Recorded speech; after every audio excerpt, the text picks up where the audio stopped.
friends, good afternoon to all of you, and welcome to my YouTube channel ePartcom. So friends, आज का topic start करते हैं जो कि हमारा जीएसटी का टॉपिक है। तो यहाँ पर हमारा एक सब सेक्शन रह गया था, section 13 subsection 12, right. Section 13 subsection 12, जिसमें हमारा था online information in database access. Online information and database access, database access और रिट्रीवल सर्विसेज, एक्सेस और रिट्रीवल सर्विसेज। कोई भी ऐसे सर्विसेज, कोई भी ऐसे information which is transmitted through electronic mode, वहां पे मतलब कि इंटरनेट का यूज है। I have use internet for transmission of those information, या कोई इलेक्ट्रॉनिक मीडिया, कोई अदर इलेक्ट्रॉनिक मीडिया हमने यूज किया है, but without electronic media means without internet it is not possible to transfer those information. तो ये वो केस है जहां पर ऑनलाइन इंफॉर्मेशन हमने रिट्रीव की है या ऑनलाइन डेटाबेस एक्सेस किया है, जैसे सॉन्ग डाउनलोड या और भी कोई ऐसी सर्विसेज है जो हमने अवेल की हैं। तो in that particular case the place of supply shall be the location of the recipient of services. Location of the location of the recipient of services, recipient of services. ठीक है, general case है, बहुत ही general सा case है कि ये जो case services है जहां पे ऑनलाइन सर्विसेज हमने रिट्रीव की हैं या अवेल की हैं, ठीक है, in that particular case the place of supply shall be the location of the recipient of services. ठीक है, but for the purpose of this subsection person retrieving such services, ये जो सच सर्विसेज हैं जैसे कि सॉन्ग डाउनलोड हो गया या और कोई ऑनलाइन इंफॉर्मेशन होगी जो रिट्रीव कर रहा है, ठीक है, shall be deemed to be located in the taxable territory.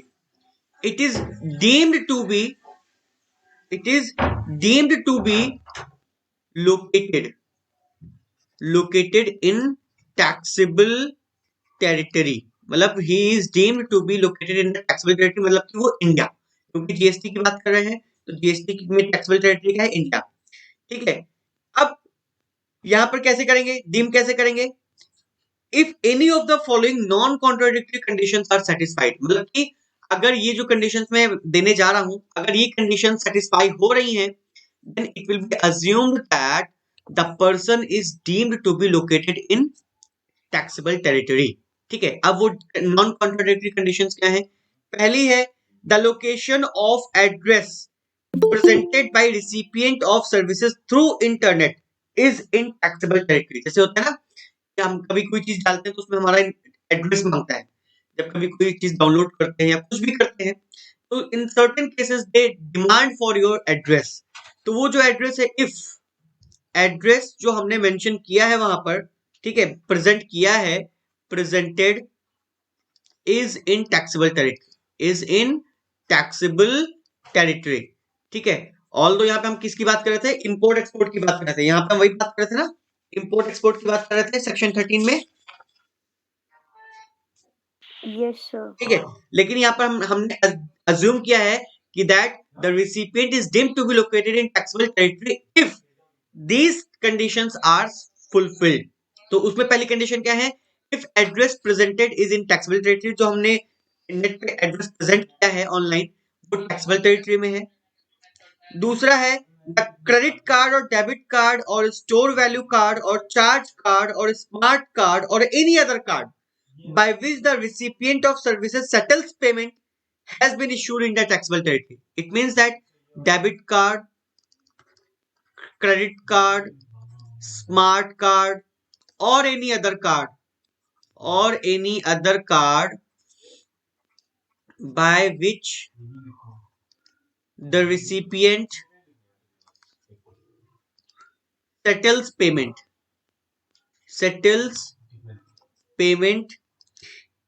has been issued in the taxable territory, has been issued in the taxable territory. जाहिर सी बात है, अगर हमारा डेबिट कार्ड है, क्रेडिट कार्ड इंडिया का है और मैं बाहर बैठ के कहीं से पेमेंट करता हूँ और आउटसाइड इंडिया से भी, तो इट हैज बीन अज्यूम्ड कि payment has been made in India, वहां पे डीम टू क्या है, डीम ये होगा कि जो रिसिपिएंट है he is located in the taxable territory. समझ में आ रहा है पॉइंट्स?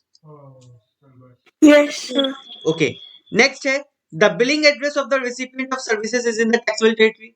जो बिलिंग एड्रेस है, billing address, that address should be in taxable territory. Billing address जो है वो टैक्सेबल टेरिटरी में होना चाहिए। तो ये मैं डिस्कस करूं कि अगर इनमें से कोई भी एक कंडीशन फुलफिल होगी तो हम मान के चलेंगे कि जो रिसिपिएंट है वो टैक्सेबल टेरिटरी में लोकेटेड है। नेक्स्ट है the internet protocol address of the device used by the recipient of services is in the taxable territory. ठीक है, जो हमारा क्या कहते हैं कि इंटरनेट प्रोटोकॉल आईपी एड्रेस है। आईपी एड्रेस आपको पता है कि हर एक सिस्टम का अपना एक आईपी एड्रेस होता है। ठीक है, तो अगर उसके डिवाइस का जो आईपी एड्रेस है अगर वो इंडिया का है, ठीक है, if that IP address belongs to India in that particular means if that IP address हमारी टैक्सेबल टेरिटरी का है, हम यहाँ पे इंडिया की बात नहीं करेंगे, टैक्सेबल टेरिटरी की बात करेंगे। अगर वो आईपी एड्रेस हमारा टैक्सेबल टेरिटरी का है, इट हैज बीन अज्यूम्ड कि जो रिसिपिएंट है वो हमारा टैक्सेबल टेरिटरी में लोकेटेड है। नेक्स्ट है the bank of the recipient of services in which the account used for payment is maintained in the taxable territory। मतलब जिस अकाउंट से उसने पे किया है बैंक अकाउंट से, जिस अकाउंट से उसने अपना अकाउंट सेटल किया है, पे किया है, that bank is situated in taxable territory. That bank is located in taxable territory. ठीक है, तो in that particular case also जो हमारा रिसिपिएंट है, रिसिपिएंट ऑफ सर्विसेज है, he is deemed to be located in taxable territory. Next है the country code of the subscriber identity module card used by the recipient of services is of taxable territory. ठीक है, कोई module card है, identity module card है, उसका जो country code है that is India या taxable territory, so in that particular case also the recipient is deemed to be located in the taxable territory। और last point है the location of the fixed landline through which the service is received by the recipient is in the taxable territory। मतलब अगर कोई fixed line जिससे हमने online services ली हैं, that fixed line is located in taxable territory, so in that particular case also the recipient is deemed to be located in the taxable territory। ठीक है, तो ये हमारा क्या था सेक्शन 13 सब सेक्शन 12 जो हमारा रह गया था। Now it is required to be discussed in the class। I have discussed it right now, so if you have any doubt you can ask। ठीक है, Sir, if any one condition satisfies, हाँ, then this you have to will be assume that applicable. the recipient of services is in taxable territory and the place of supply will be that taxable territory। Okay, sir. Okay, okay, now come to the our main topic that we were discussing, that is time of supply। ना हम time of supply कर रहे थे। Time of supply में we have already discussed section 12।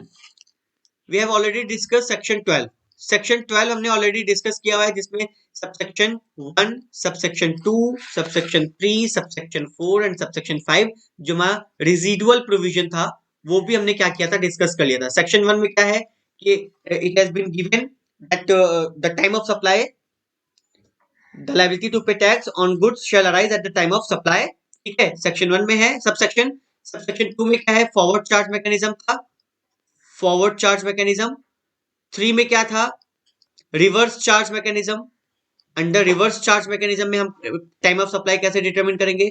Section 4 में क्या था, vouchers. In the case of voucher जहां पे मैंने आपको बताया था, if the supply is identifiable at the time of issue of voucher and the supply is not identifiable at the time of issue of voucher. ठीक है, अच्छा please wait.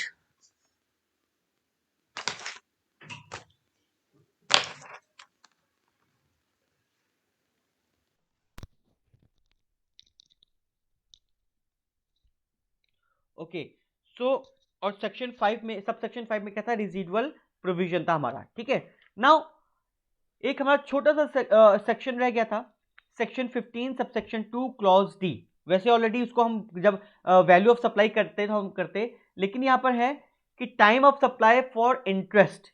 यहां पर क्या है, time of supply section 12 subsection 6, section 12 subsection 6 हमारा है time of supply bye way of interest etcetera, bye way of interest etcetera. इसका क्या मतलब है? सपोज दैट मैंने सप्लायर है कोई ABC लिमिटेड है सप्लायर, उससे मैंने कोई सामान खरीदा और he has issued N invoice, ठीक है, उसने इनवॉइस इशू किया जिसपे उसने मेंशन किया है कि भाई आपको ये अमाउंट पे करना है, ठीक है। Now at the time of issue of invoice the supplier also mentions the time period कि आपको ये पेमेंट किस टाइम में सेटल करना है, ठीक है। तो in many cases the supplier of goods, in many cases the supplier of goods and services specifies in the invoice the credit period. यहां पर क्या है, हमारा एक टाइम पीरियड जो है वो मेंशन होता है, क्रेडिट पीरियड हमको वो मेंशन करता है within which the recipient has to make the payment. Are you getting my point?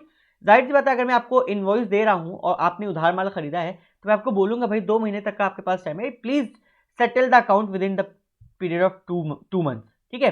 तो in that particular case what happen, if the aforesaid supplier also supplies in the invoice the separate charges। अब उसमें क्या किया मैंने कि मैंने कहा कि अगर आप 2 मंथ्स के अंदर अंदर पेमेंट नहीं करते हैं तो I will charge interest at the rate of 12% per annum, या जो भी है जितना दिन डिले होगा उसके हिसाब से मैं आपको इंटरेस्ट चार्ज करूंगा, ठीक है।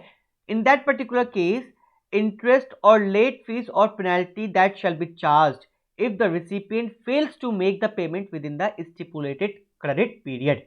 तो यहां पर क्या है, अब टाइम ऑफ सप्लाई जो हमने डिटरमिन किया था इस वैल्यू का डिटरमिन किया था ना भाई। अगर हम टाइम ऑफ सप्लाई में डिटरमिन कर रहे हैं तो हमने कहा कि इश्यू ऑफ इनवॉइस और receipt of payment whichever is earlier. अगर इश्यू ऑफ इनवॉइस नहीं है तो the time period at which the invoice is required to be issued, तो in that particular case whichever is earlier वो हमारा क्या होता है, टाइम ऑफ सप्लाई होता है। बट अब सपोज दैट हमने 10,000 उसकी वैल्यू थी और उसने पेमेंट नहीं किया, हमने इसका तो टाइम बता दिया भाई, टाइम ऑफ सप्लाई क्या होगा, इश्यू ऑफ इनवॉइस और receipt of payment whichever is earlier. लेकिन इसमें 1,000 रुपए का इंटरेस्ट और एड ऑन हो गया ड्यू टू डिलेड पेमेंट। अब ये जो इंटरेस्ट ऐड हुआ है, ये जो इंटरेस्ट ऐड हुआ है इसका टाइम ऑफ सप्लाई क्या होगा, what would be the time of supply for that particular interest? Any idea? So when that interest will be received? Very good, ठीक है। The date on which the supplier receives such addition in value. यहां पर क्योंकि invoice वगैरह तो अलग से issue नहीं होगा, तो इन दैट पर्टिकुलर केस जिस दिन हमारा इंटरेस्ट रिसीव होगा, इंटरेस्ट रिसीव्ड, ठीक है। तो in that particular case the date on which, the date on which the supplier receives such addition, the supplier receives such addition, जिस दिन उसको एडिशन मतलब कि इंटरेस्ट मिला है, ये जो एडिशन हुई है वैल्यू में, वो एडिशन उसको जिस दिन मिला है that will be the time of supply for that interest। is it clear? Yes sir। okay, now come to the section 13। ये तो सेक्शन 12 और हमारा सबसेक्शन 6 रह गया था इसलिए मैंने उसको डिस्कस किया। now come to the section 13। Section 13 क्या कहता है? सेक्शन 13 सबसेक्शन 1 कहता है time of supply the liability to pay tax on services, liability to pay tax on services shall arise at the time of, shall arise at the time of supply, at the time of supply as determined in accordance with, as determined in accordance with subsection 2, 3, 4 जो भी है, मतलब जो भी provisions हैं as determined according to the provisions of this particular section, ठीक है। तो अब इसमें ये तो सबसेक्शन 1 है। अब हम करते हैं सबसेक्शन 2। सबसेक्शन 2 क्या कहता है? सेक्शन 13 क्या है? पहले तो सेक्शन 13 है time of supply of services, ठीक है। अब इसमें सबसेक्शन 1 क्या कहता है? सबसेक्शन 1 कहता है liability to pay tax on services shall arise at time of supply as determined according to the provisions of this particular section, ठीक है। अब सबसेक्शन 2 क्या कहता है? सेम उसी तरह है, इसमें हम पढ़ेंगे सबसेक्शन 2 में फॉरवर्ड चार्ज मैकेनिज्म, ठीक है। सबसेक्शन 3 में पढ़ेंगे रिवर्स चार्ज मैकेनिज्म, सबसेक्शन 4 में पढ़ेंगे हम वाउचर्स, एंड सबसेक्शन 5 में पढ़ेंगे व्हाट, रेजिडुअल प्रोविजन। ठीक है, रेजिडुअल प्रोविजन। तो पहले हम आते हैं, इसको डिस्कस करते हैं सबसेक्शन 2। सबसेक्शन 2 क्या है? सबसेक्शन 2 हमारा है in normal situation means forward supply. तो फॉरवर्ड सप्लाई में है वेयर, पहला केस है where invoice is issued, where invoice is issued within prescribed period, within prescribed period under section 31। अब यहां पे भी हम डिस्कस करेंगे, लास्ट टाइम हमने डिस्कस किया था कि under section 31 what is the time period when the supplier is required to issue invoice, required to issue invoice। याद है मैंने सेक्शन 31 किया था, जहां पे मूवमेंट ऑफ गुड्स रिक्वायर्ड था, जहां पे मूवमेंट ऑफ गुड्स रिक्वायर्ड नहीं था। तो इसी तरह से यहां पे हम पढ़ेंगे कि what is the prescribed date for issue of invoice in case of services. ठीक है, तो उसको भी हम डिस्कस करने वाले हैं। तो अगर इनवॉइस जो है वो इश्यूड हो गया है within the prescribed period, in that particular case the time of supply will be date of issue of invoice, date of issue of invoice और date of receipt of payment, और date of receipt of payment, date of receipt of payment whichever is earlier. Means जो section 31 में कहता है कि भाई आपको invoice issue करना है इस प्रिस्क्राइब पीरियड में, और उस प्रिस्क्राइब्ड पीरियड में हमने इनवॉइस इश्यू कर दिया है, तो in that particular case the time of supply will be either of earlier of two dates, either of two dates. Is it clear? In these two dates, whichever is earlier, that would be the date of time of supply. ठीक है, now second case है, ये तो पहला case था। दूसरा case क्या है? Where invoice is not issued, where invoice is not issued, invoice is not issued within prescribed period, within prescribed period, prescribed period में हमने इनवॉइस को इश्यू नहीं किया है, तो इन दैट पर्टिकुलर केस जो टाइम ऑफ सप्लाई होगा वो date of completion, date of completion और provision of services, date of completion और प्रोविजन ऑफ सर्विसेज और date of receipt of payment, date of receipt of payment, date of receipt of payment. इसका मतलब कि अगर हमने इनवॉइस इश्यू नहीं किया है तो जिस दिन हमने अपनी सर्विसेज को प्रोवाइड कर दी है, प्रोविजन ऑफ सर्विसेज है, the date of provision of services और the date of receipt of payment whichever is earlier. ठीक है, in that particular case whichever is earlier that would be the date of time of supply. Suppose that मैं किसी को tuition पढ़ाता हूं, ठीक है, मैं किसी को ट्यूशन पढ़ाता हूं और ट्यूशन मैंने पढ़ा भी दिया, मैंने सर्विसेज प्रोवाइड कर दी, जो date of completion of services वो फुलफिल हो गई और मैंने पेमेंट भी रिसीव कर लिया। ठीक है, जो मैंने सर्विसेज प्रोवाइड की हैं वो 5 अक्टूबर 2021 को कर दी और पेमेंट हमने रिसीव कर ली 7 अक्टूबर 2021 को, और अभी तक हमने इनवॉइस इश्यू नहीं किया है। तो in that particular case the date of completion of provision of services और the date of receipt of payment whichever is earlier that would be the time of supply. So in that particular case 5th October 2021 would be the day time of supply. Are you getting my point? Yes, sir. Okay, ठीक है। Now discuss कर लेते हैं section 31. That section 31 क्या कहता है? What is the prescribed limit to issue the invoice? ठीक है, जैसे हमने गुड्स के केस में भी किया था उसी तरह से सर्विसेज के केस में भी करते हैं। तो पहला है, ऑल्दो इसका पूरा हम अलग से चैप्टर करेंगे कि 31 में कैसे हम क्या कहते हैं कि इनवॉइस को इश्यू करते हैं। तो in that particular case in case of supply of services in a normal situation, in case of supply of services, supply of services in a normal situation. अभी इसको हम इतना डीपली स्टडी नहीं करेंगे क्योंकि हमारा जो एक अलग से चैप्टर है debit note, credit note, issue of invoice, ठीक है, इनवॉइस ये पूरा हमारा एक अलग से चैप्टर है कि कैसे हम इनवॉइस को, what is the time period for issue of invoice, तो उसमें हम इसको डिटेल पे करेंगे। अभी मैं सिर्फ आपको एक प्रोविजन के तौर पे बता देता हूं, क्योंकि यहाँ पे यूज्ड है तो उसकी वजह से मैं आपको बता देता हूं कि what is the time period to issue the invoice. तो in case of supply of services in a normal situation, the invoice needs to be issue, the invoice needs to be issued either before the provision of services, either before the provision of service, or within 30 days, or within 30 days, or 45 days in case of insurance, in case of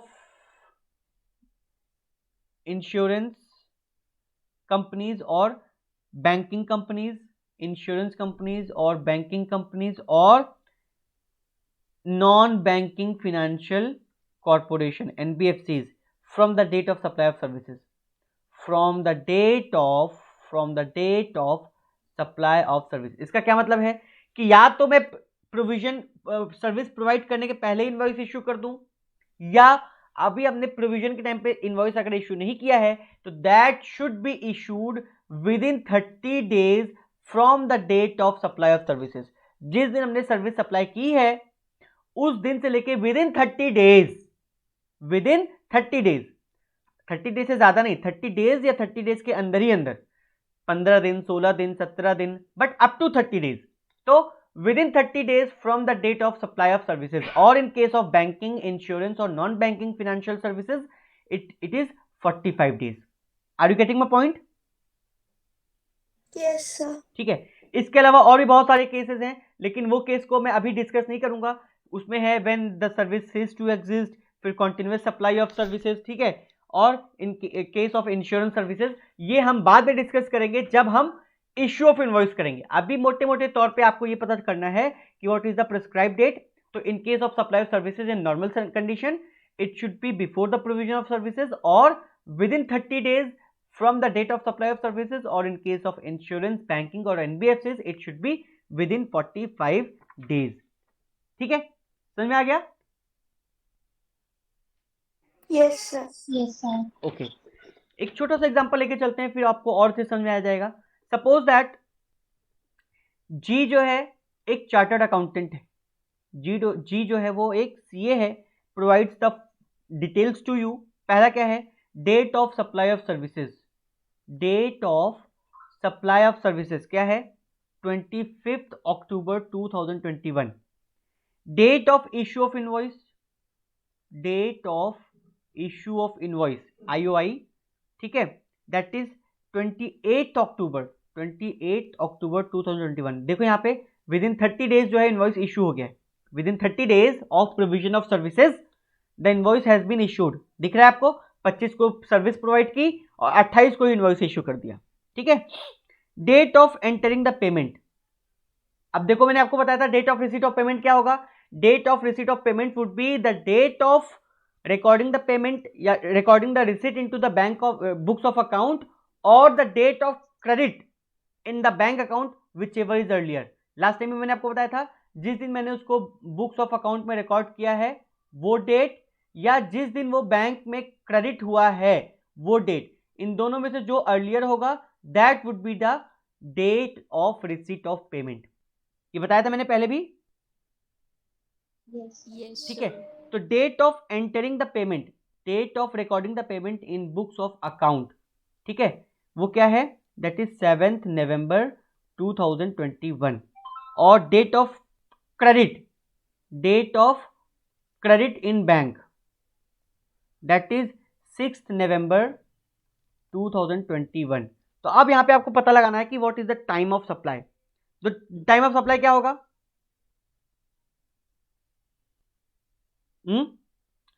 पहले तो देखेंगे कि date of supply of services क्या है? 25 अक्टूबर। लेकिन हमने invoice जो है within prescribe time period में इश्यू कर दिया है, तो हम क्या लेंगे? दो डेट्स लेंगे। पहला तो है date of issue of invoice. Date of issue of invoice क्या है? 28 अक्टूबर 2021, क्योंकि since the invoice has been issued within the prescribe time, ठीक है, अंडर सेक्शन 31, तो यहाँ पे date of supply of services को कंसीडर नहीं करना है। Date of issue of invoice क्या है, 28 अक्टूबर 2021, और date of receipt of payment क्या होगा, whichever is earlier, whichever is 6th November. Very good, 6 November. 6 November.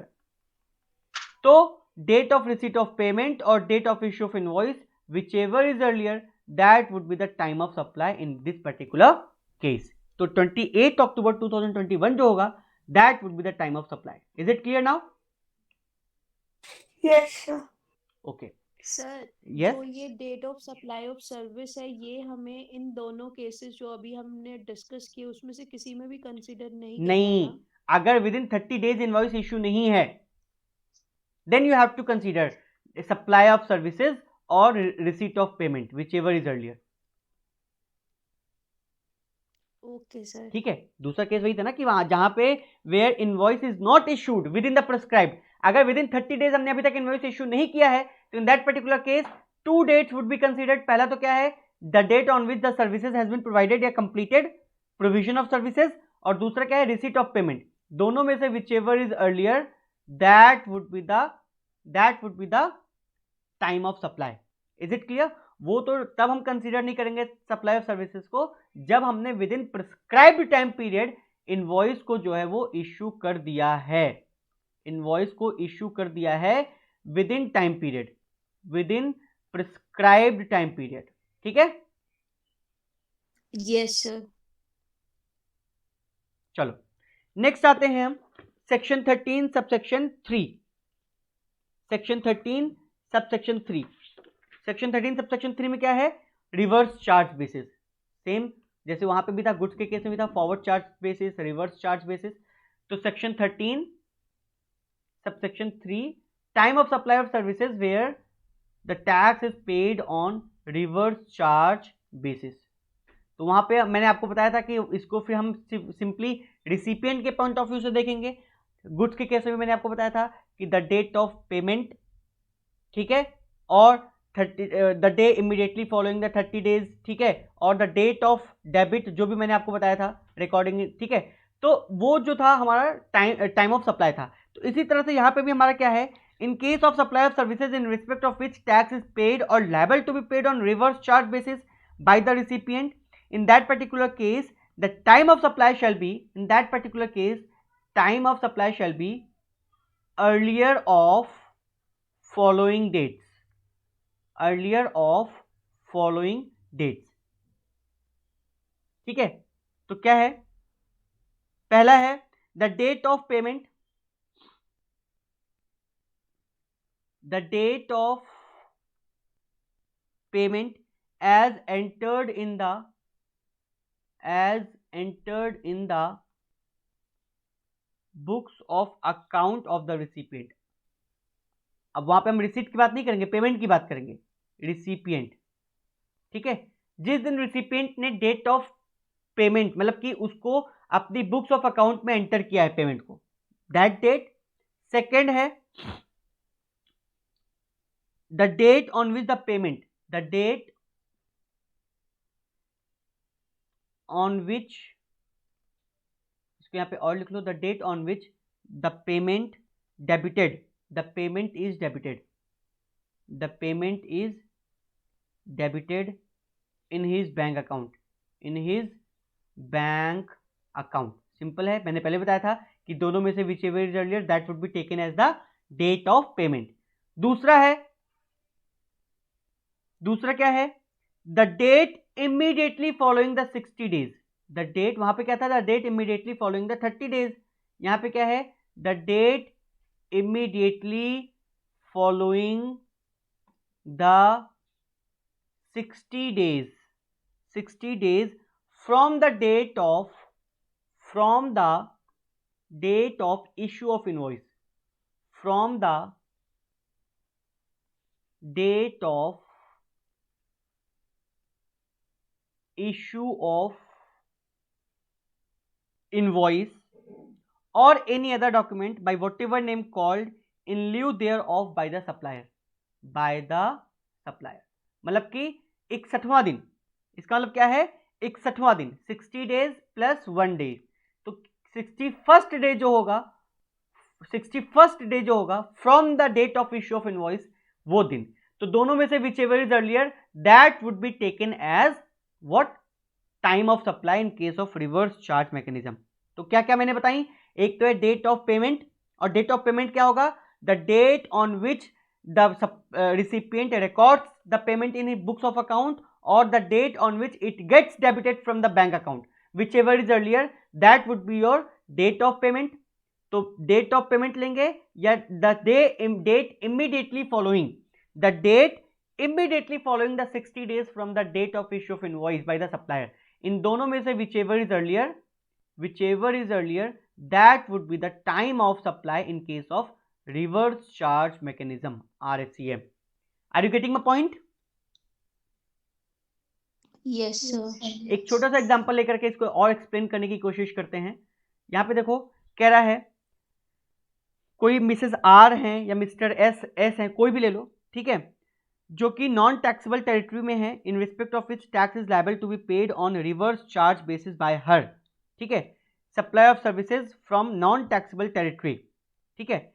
Date of payment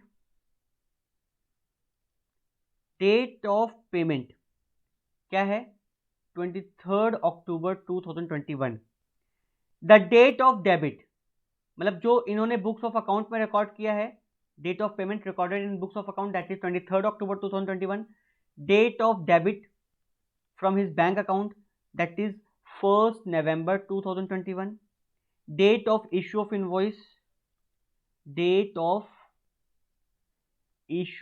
invoice, क्या है, 1 अक्टूबर 2021। अब बताओ यहां पर what is the time of supply. तो सबसे पहले तो हम देखेंगे date of payment. Date of payment क्या होगी, जिस दिन उसने बुक्स ऑफ अकाउंट में रिकॉर्ड किया वो डेट, या जिस दिन उसके अकाउंट से डेबिट हुआ है वो date, whichever is earlier. October. हाँ, तो 23 अक्टूबर 2021। Now date of issue of invoice से हमको कुछ लेना देना नहीं है, हमको क्या लेना है, date immediately following the 60 days from the date of issue of invoice. Invoice कब इश्यू हुआ है, 1 अक्टूबर को, फिर 1 नवंबर को, 1 नवंबर 2021 को कितना दिन हो गया, 31 डेज हो गए ना। अक्टूबर कितने दिन का होता है, अक्टूबर 31 डेज का होता है, ठीक है। तो 1 नवंबर तक 31 डेज हो गए, और हमारा 30 नवंबर 2021 को 29 डेज हो गए, तो कितना हो गया, 60 डेज हो गए। तो 60 डेज के बाद का जो दिन होगा, मतलब कि 1 दिसंबर, 61वां दिन, ठीक है। तो 1 दिसंबर 2021 जो होगा that would be the another date. तो ईदर 23 अक्टूबर 2021 और 1 दिसंबर 2021, whichever is earlier that would be the time of supply in case of reverse charge mechanism। तो यहां पर क्या होगा, 23 अक्टूबर 2021। Is it clear? Yes, sir. ठीक है। Now the time of supply in case of vouchers, section 13 subsection 4, time of supply in case of vouchers, ठीक है। हमने गुड्स के केस में भी किया था कि वाउचर्स के केस में क्या है, आइडेंटिफिएबल है, नॉन आइडेंटिफिएबल है, तो कैसे है, सेम प्रोविजन यहां पर भी है। क्लॉज ए है, एक क्लॉज ए में क्या है, इफ द सप्लाई, और इसका मैंने आप लोगों को कॉन्सेप्ट भी बताया था क्यों आइडेंटिफिएबल के केस में ऐसा क्यों है और नॉन आइडेंटिफिएबल के केस में ऐसा क्यों है। तो if the supply is identifiable,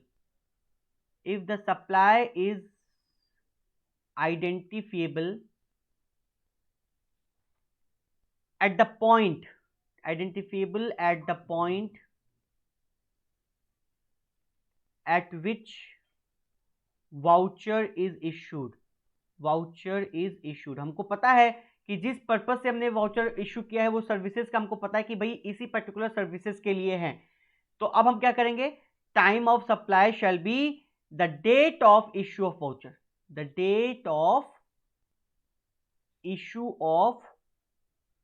voucher, ठीक है। और क्लॉज बी क्या कहता है, if the supply is not identifiable, identifiable. तो क्या होगा इन दैट पर्टिकुलर केस? कौन सी डेट कल बताया था? Redemption. Very good. Date of redemption of voucher, date of redemption of voucher would be the time of supply. ठीक है, नाउ नेक्स्ट है रेजिडुअल प्रोविजन। रेजिडुअल प्रोविजन क्या है? सेम यहां पे भी है सबसेक्शन 5 में रेजिडुअल प्रोविजन, जो हमने सेक्शन 12 सबसेक्शन 5 में किया था ना, where the periodical return has to be filed. तो इसी तरह से सेक्शन 13 सबसेक्शन 5 हमारा क्या है? Residual provision.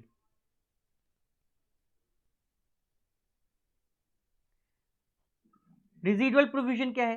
रेजिडुअल प्रोविजन में वेयर क्लॉज ए है, पहला clause A, where periodical return is required to be filed, periodical return has to be filed। और मैंने बताया था कि periodical return क्या होता है? periodical return has to be filed। जैसे कि मंथली जो हमारा जीएसटी रिटर्न होता है वो हम नेक्स्ट मंथ के 20th तक फाइल करते हैं। ठीक है, तो where periodical return has to be filed, in that particular case the time of supply of will be date on which such return is to be filed, such return is to be filed। ठीक है, Means sir, in every case it will be 20th. हाँ Like नहीं, whether not in every case. ठीक है, वो जब हम return का चैप्टर पढ़ेंगे ना, अभी मैं सिर्फ एक बता रहा हूँ कि जो हमारा पीरियोडिकल रिटर्न है उसमें इनवर्ट सप्लाई के लिए अलग होता है, आउटवर्ड सप्लायर्स को जो है अलग फाइल करना होता है। वो हमारा क्या कहते हैं कि जो इन्फॉर्मेशन होती है ना वो ऑलरेडी पॉपअप होती है। ठीक है, जैसे हमने जो आउटवर्ड सप्लाई किया है, सपोज दैट मैंने कनिका को सप्लाई किया है, तो अब आउटवर्ड सप्लाई के लिए मेरे पास एक ड्यू डेट होगी 10th होती है, तो उसमें suppose that up to 10th तक हमको क्या करना है, उसमें सारी इंफॉर्मेशन फिल करना है कि कनिका को मैंने सप्लाई किया इतने रुपए का। Now up to 15th Kanika जिस इन्वर्ट सप्लायर है इनके पास मैसेज चला जाएगा कि भाई आपने इनसे माल लिया है कि नहीं लिया है, तो कनिका उसको चेक करेंगी, तो वहां पे उसको वो कंफर्मेशन देंगी। ठीक है, तो इस तरह से पूरा एक रिटर्न का चैप्टर है कि रिटर्न को हम कैसे फाइल करते हैं। ठीक है, तो वो हमारा रिटर्न जो है वो हम उसको डीपली पढ़ेंगे। अभी फिलहाल मैं बता रहा हूं कि पीरियोडिकल रिटर्न होता क्या है। नॉट इन एवरी केस, वहां पे क्वार्टरली रिटर्न्स भी होते हैं, वहां पर मंथली रिटर्न्स भी होते हैं, वहां पर एनुअल रिटर्न्स भी होते हैं। ठीक है, तो वो हम उसको बाद में डिस्कस करेंगे।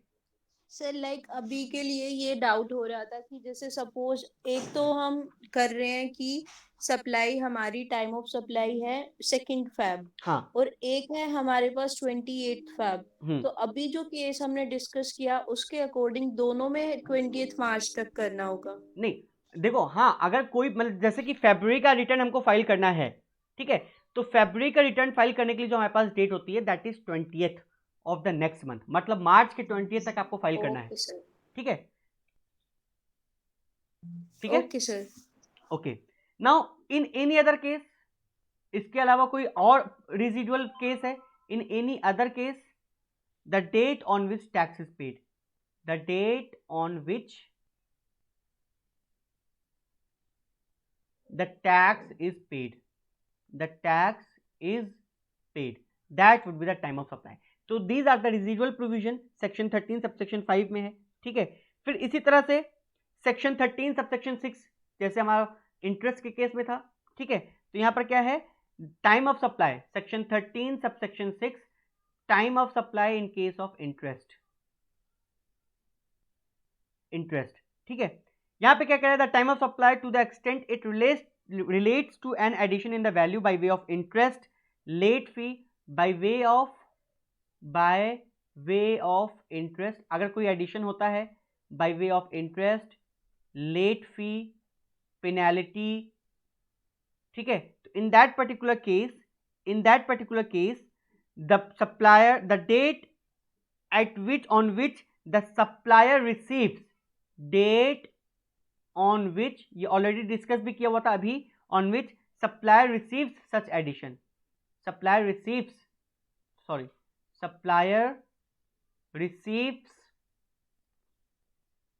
such addition would be the time of supply, would be the time of supply। is it clear? Yes sir। Okay, तो आज के लिए इतना ही रखें, यस सर। ठीक है। तो टाइम ऑफ सप्लाई हमने कर लिया है। Time of supply in case of goods we have completed, time of supply in case of goods I have completed, and time of supply in case of services I have also completed. Section 12, under section 12 and under section 13. Now please go and revise with your book, ठीक है, and if you have any doubt you can ask me. So thanks for today, ठीक है।